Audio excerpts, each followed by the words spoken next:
Coming up in this episode of In Clear Focus. There is no part of our brain that is designed or dedicated to processing information about brands. So a lot of the mechanisms and the processes we use are those that are laid down for relationships. So the more human that we can show our brands to be, the easier it is for brains to be able to engage with them, understand them, feel that they are seen and feel that they are understood.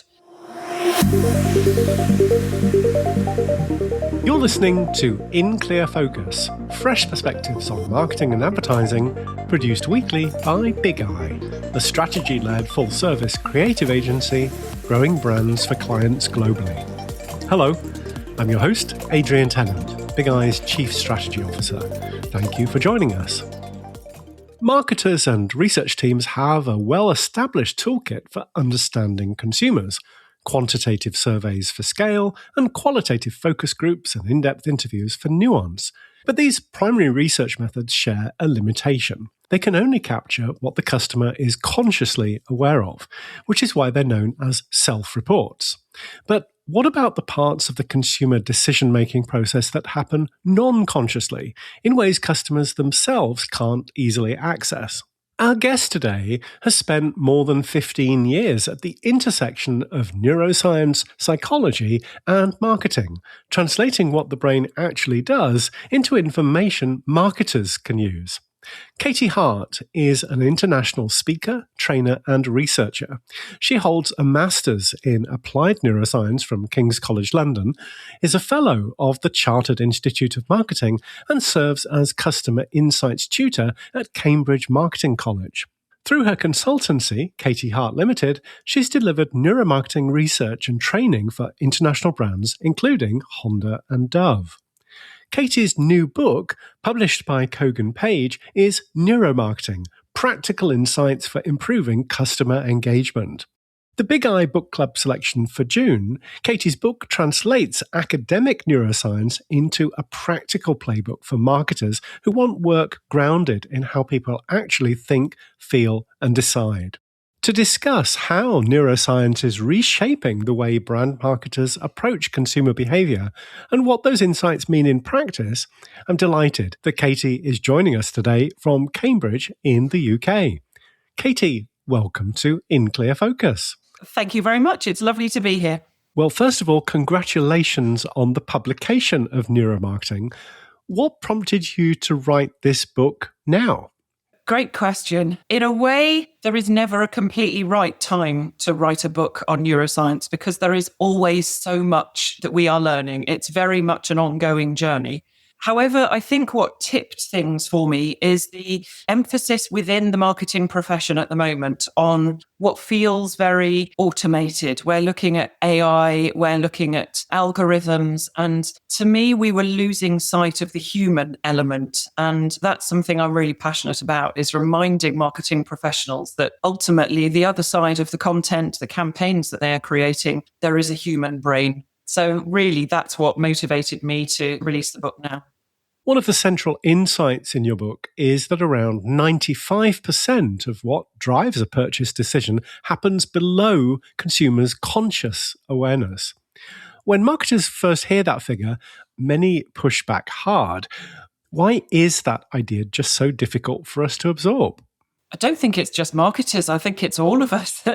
As humans, we fall for the illusion that we are aware of everything, that we are sort of in control of what goes into making the decisions that we take on a day-by-day basis, regardless of whether they're sort of small, what might feel like inconsequential decisions, or even the really big significant ones about whether to accept a marriage proposal or a move to a different country.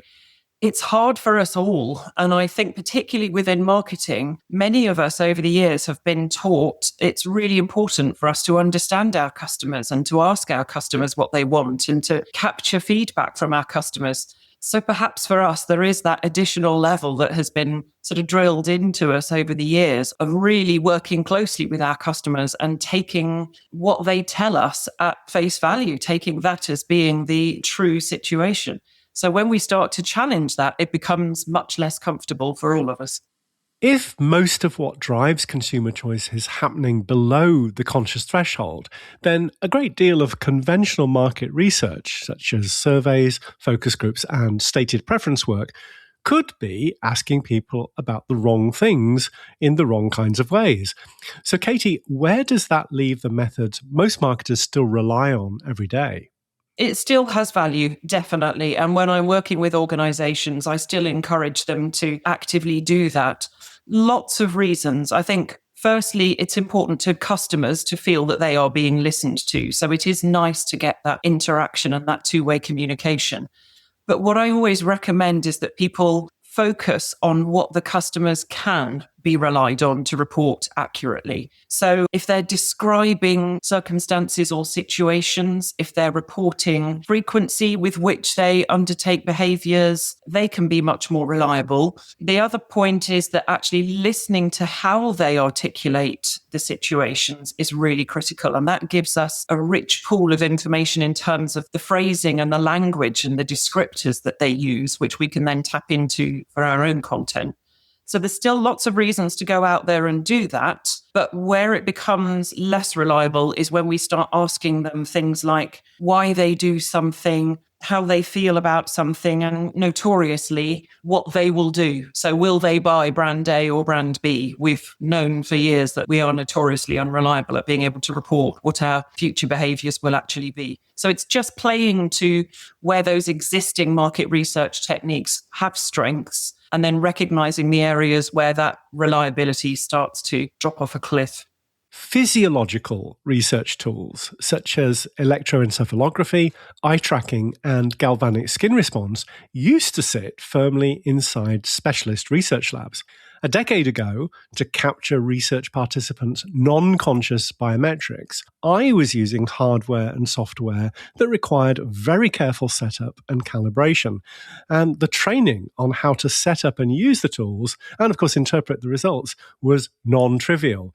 So fast forward to 2026, how accessible are these methods for the average brand or agency team that wants to bring this kind of evidence into their work?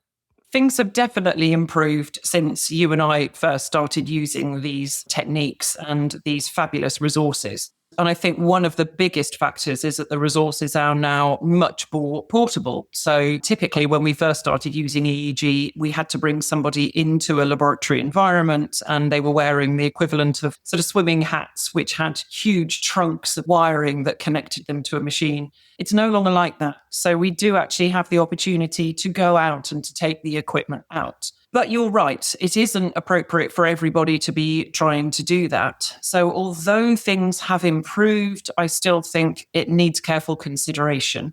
If an agency or an organization sees this very much as being a future they want to invest in, it might be worth bringing in that resource into their sort of in-house team or training up somebody within that team. But if not, all is not lost.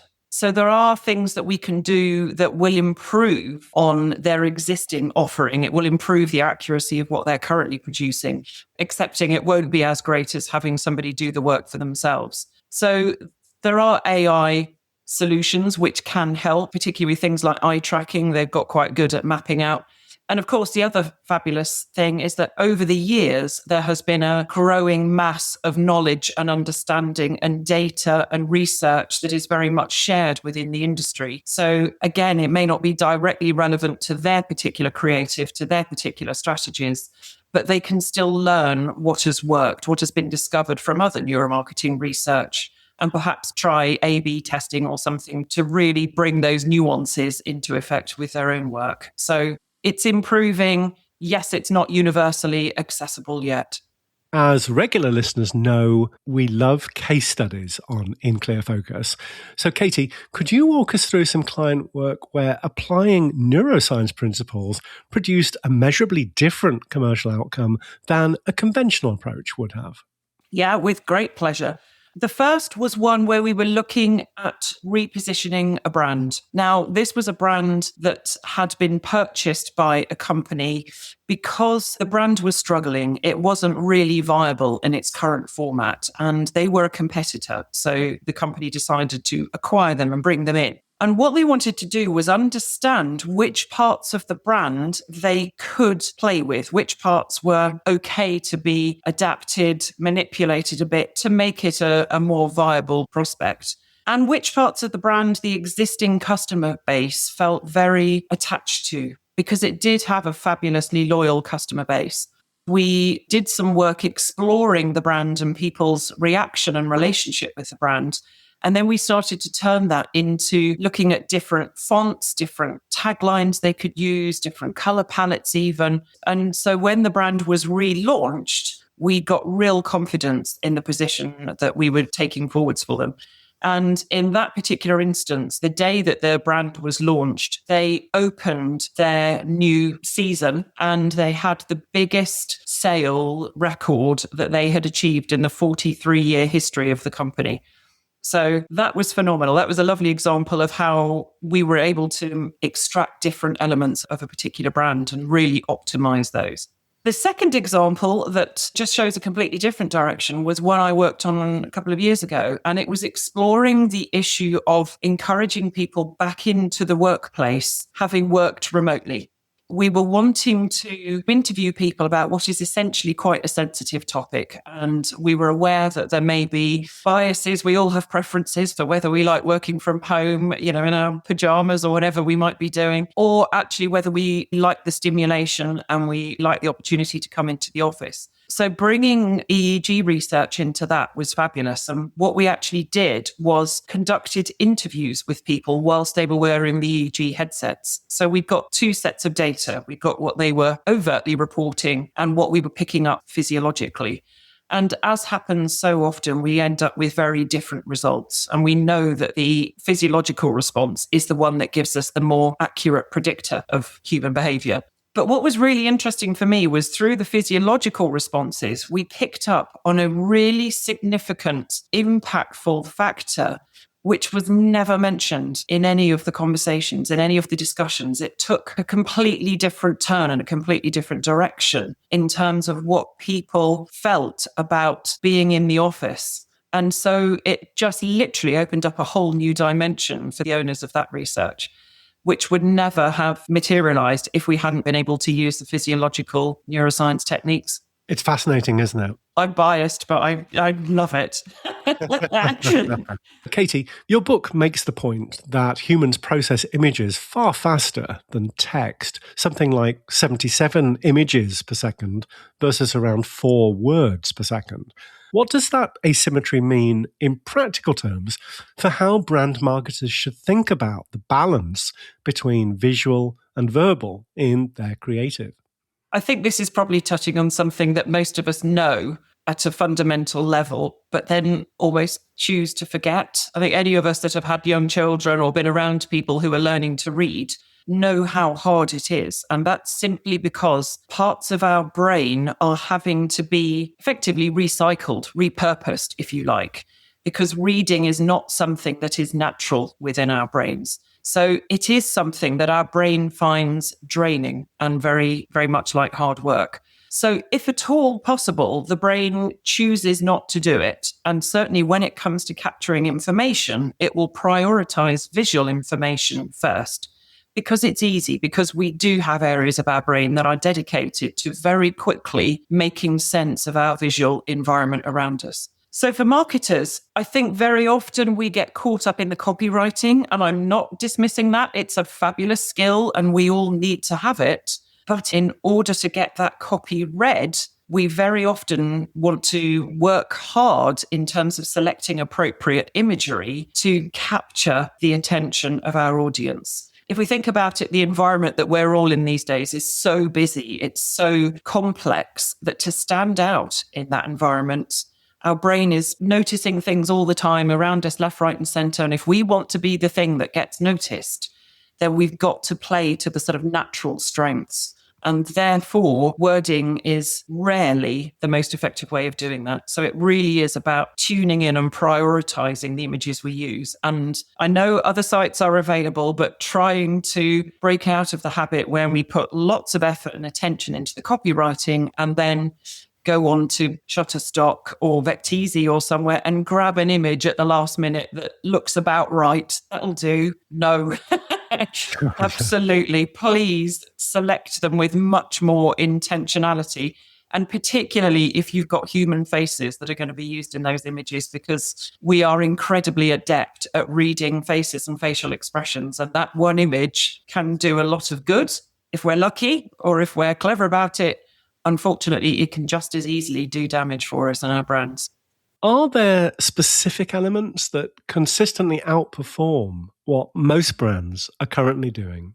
One of the most effective and perhaps easiest mechanisms that we can deploy is contrast. If you think about the health industry, weight loss, gyms, they quite often have a before and an after image, or hair restorative or hair dyes. This is what it was like before, this is what it's like now. Stain removers. We are very used to seeing those contrasts, and we very easily translate the meaning of that. This is how things are now, this is how they could be. So that notion of contrast is one that's really effective if it's used visually. And sometimes in some of the best advertisements, you almost need no text at all. The image tells the story. The image gives you the choice. Is this how you want to be in 12 months' time, or is this how you want to be? The other thing that we can play with quite nicely when we're using contrast is thinking about how we contrast ourselves, either within the sector or within potentially the sort of platform that we are going to be positioned on. So if you think about using audio, scripts, things like that, silence actually creates a contrast in itself, and that can capture attention. That can be something that works really well. So yeah, the idea of contrast, whether it's visual or in some of the other senses, is a really simple but effective technique that we can use. Let's take a short break. We'll be right back after this message.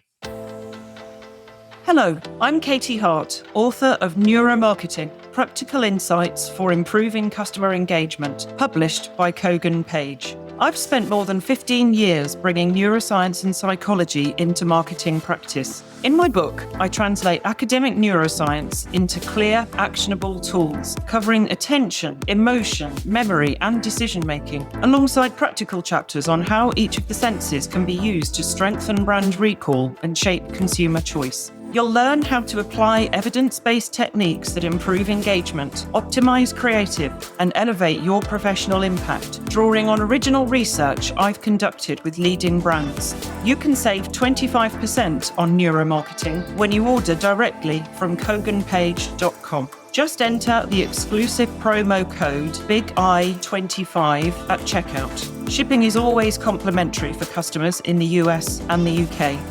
I hope my book helps you build campaigns grounded in how people actually think, feel, and decide. Thank you. Welcome back. I'm talking with Katie Hart, author of the Bigeye Book Club's June selection, Neuromarketing, Practical Insights for Improving Customer Engagement. Katie, you include a full chapter in your book about sound and music. What are the most common things brands get wrong when they think about audio, if they think about audio at all? Yeah, it's interesting, isn't it? Because this idea of sonic branding has been around for quite a while, and yet it doesn't seem to have really been taken to the lengths that I feel it could be. One of the first things that we need to accept is that sound does have a phenomenal impact in our brain, and particularly music. So very often when we're talking about sound within the marketing arena, music is perhaps where we go to. There are so many elements that come into the sounds and the way that our brain responds to the sounds that it hears in the environment around it. So, for instance, the speed of the music, the pace of the music, if you like, changes us physiologically. And the music that's played in the background in a restaurant, for instance, can influence not only how much food we eat, but also how much tip we leave as well. So these behaviors can be very significantly influenced. Being really intentional about the music we use, not just trying to make it catchy, but something that actually allows us to pick up the physiological responses that people will receive when they listen to it, is going to literally take that sonic branding to a whole new level. There's a real appetite among marketers right now for adding tactile, physical experiences back into the mix alongside digital channels. What does the neuroscience tell us about why physical materials land differently in the brain than the same content delivered on screen? I really applaud this shift backwards. I really do. And there's lots of reasons why things went digital, and there was lots of excitement around it. And there are lots of convenient and practical aspects to it. But it's really important that we accept that the brain does not respond to the same material presented digitally or in a tactile format, because it doesn't. We know through neuroscience that the brain struggles with information presented in a 2D format. So if we watch something on a screen, it takes more energy from us. So it's more cognitively draining. So we get tired easier, and we may all have experienced that back in lockdown days, or if we still have lots of Teams meetings and things. But actually, it's also harder for us to be able to recall that information and to be able to retain that information. So it affects our memory processes.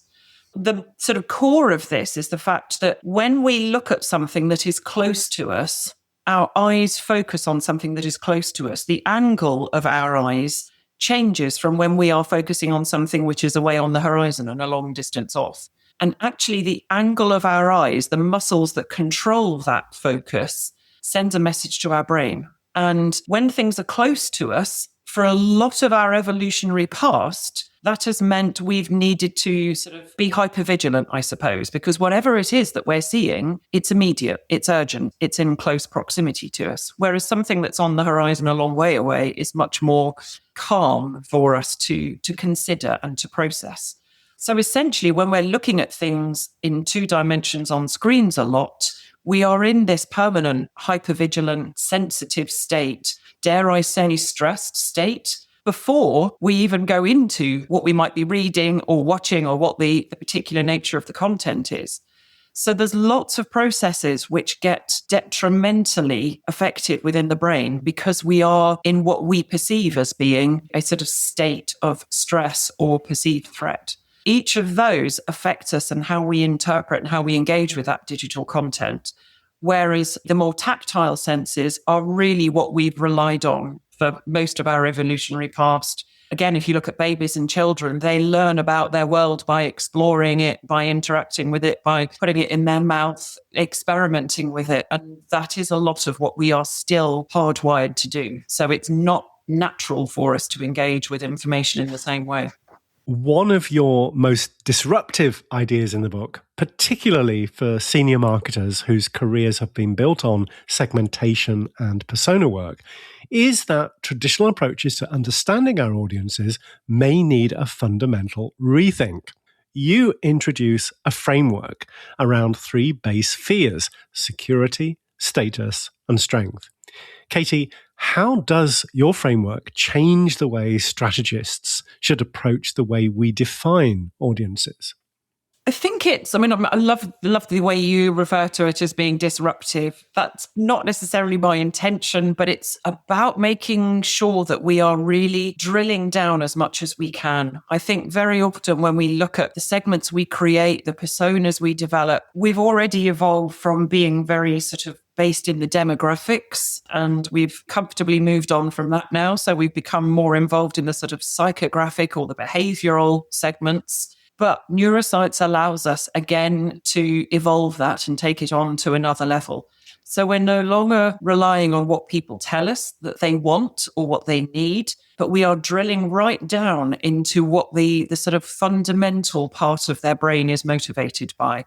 And these are much more compelling. They are much more likely to result in actions because these are essentially what our brains are looking out for. These are what they're triggered by. So if we can develop content or messaging or creative around solving some of these more fundamental aspects, they are going to not only be noticed more effectively, but they are also going to be much more likely to encourage us to engage and complete actions as a result of it. So it really is those fundamental elements around resources, threat, things that allow us to sort of continue our survival and position us in a strong way to allow that survival to continue. Most of what we've discussed so far, of course, makes sense in consumer marketing, but your book argues that the principles apply equally in business-to-business contexts because the most influential parts of the brain don't change because someone happens to be at work. Katie, where do you see the biggest missed opportunity for business-to-business marketers specifically?